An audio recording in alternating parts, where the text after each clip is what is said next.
আসসালামু আলাইকুম। আপনারা দেখছেন এক্সক্লুসিভ ল্যাব টেস্ট চ্যানেল। এই চ্যানেলে আজ ইউরিক অ্যাসিড পরীক্ষা নিয়ে আলোচনা করব। আলোচনার শুরুতে আমরা জানব ইউরিক অ্যাসিড কী। ইউরিক অ্যাসিড হলো একটি স্বাভাবিক বর্জ্য পদার্থ যা আমাদের দেহের কোষের ভাঙ্গন বা পিউরিন সমৃদ্ধ খাবার থেকে তৈরি হয়। আমাদের শরীর কতটা ভালোভাবে ইউরিক অ্যাসিড তৈরি করে এবং অপসারণ করে তা নির্ধারণ করতে ইউরিক অ্যাসিড পরীক্ষা সাহায্য করে থাকে। কিডনি সাধারণত রক্ত থেকে ইউরিক অ্যাসিডকে প্রস্রাবে ফিল্টার করে শরীর থেকে বের করে দেয়, কিন্তু উচ্চ ইউরিক অ্যাসিড রক্তে জমা হয় যা গাউটের দিকে পরিচালিত করে। গাউট হলো এক ধরনের আর্থ্রাইটিস যা জয়েন্টগুলোতে ক্রিস্টাল বা স্ফটিক গঠন করে, ফলে সেখানে ফুলে যেয়ে ব্যথা হতে পারে।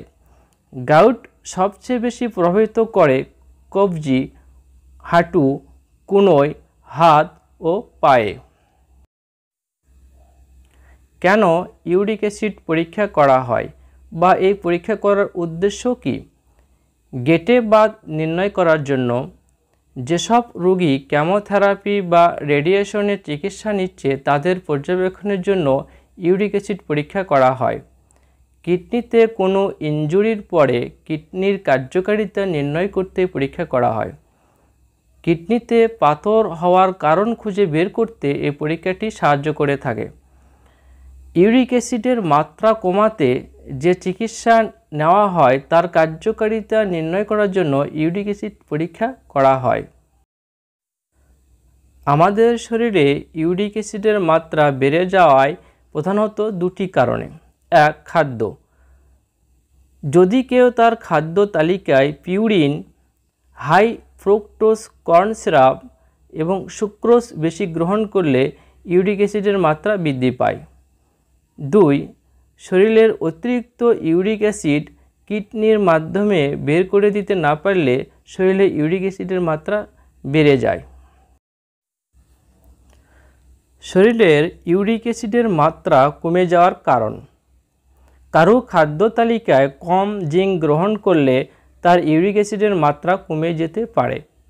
অরাল কন্ট্রাসেপটিভ ওষুধ গ্রহণকারী মহিলাদের মধ্যে হাইপোইউরিসেমিয়া এর প্রভাব আরও স্পষ্ট হতে পারে।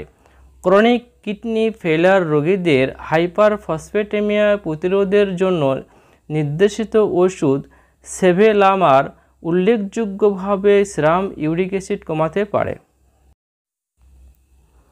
কোনো ব্যক্তির ইউরিক অ্যাসিড এর মাত্রা বেড়ে যাওয়ার কারণে গাউট হলে যে লক্ষণগুলো দেখা যায় তা হলো ব্যথাজনিত বা জয়েন্টগুলোতে ফোলা হবে, জয়েন্টগুলোতে স্পর্শ করলে উষ্ণ অনুভব হবে, জয়েন্টের চারপাশে চকচকে বিবর্ণ ত্বক হবে। কোনো ব্যক্তির ইউরিক অ্যাসিডের মাত্রা বেড়ে যাওয়ার কারণে কিডনিতে স্টোন হলে যে লক্ষণগুলো দেখা যায় তা হলো পিঠে ব্যথা, পাশে ব্যথা, ঘন ঘন মূত্রত্যাগ, প্রস্রাব ক্লাউডি, অস্বাভাবিক গন্ধ বা প্রস্রাবে রক্ত যাবে, বমি বমি ভাব বা বমি হবে। শরীরে ইউরিক অ্যাসিডের মাত্রা কমে গেলে তার প্রভাবে শরীরে কোনো উপসর্গ নাও হতে পারে, তবে যে ব্যক্তির ইউরিক অ্যাসিডের মাত্রা কমে যায় সে ঘন ঘন প্রস্রাব করতে পারে। এই জন্য তার ডিহাইড্রেশন এড়াতে প্রচুর পানি পান করা উচিত, আর তার এই কম ইউরিক অ্যাসিড নিয়ে চিন্তা করা উচিত নয়। এই বিষয়ে নিশ্চিত হওয়ার জন্য ডাক্তারের সাথে পরামর্শ করা উচিত।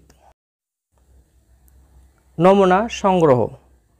3 থেকে 5 ml ব্লাড রেড টপ টিউবে নেওয়া হয়, এরপর সেন্ট্রিফিউজ করে শ্রামকে পরীক্ষার জন্য ব্যবহার করা হয়।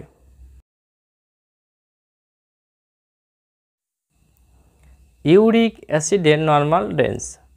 প্রাপ্ত বয়স্ক পুরুষদের নর্মাল রেঞ্জ হল 3.4 থেকে 7.0 মিলিগ্রাম পার ডেসিলিটার। প্রাপ্ত বয়স্ক মহিলাদের জন্য নর্মাল রেঞ্জ হল 2.4 থেকে 6.0 milligram per decilitre. Uric acid পরীক্ষার ফলাফলের ব্যাখ্যা।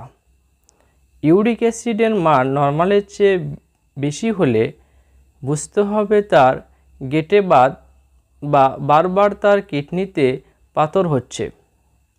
আবার যেসব ক্যান্সার রোগীদের কেমোথেরাপি বা রেডিওথেরাপি চলছে তাদেরও ইউরিক অ্যাসিডের মাত্রা বৃদ্ধি পায়।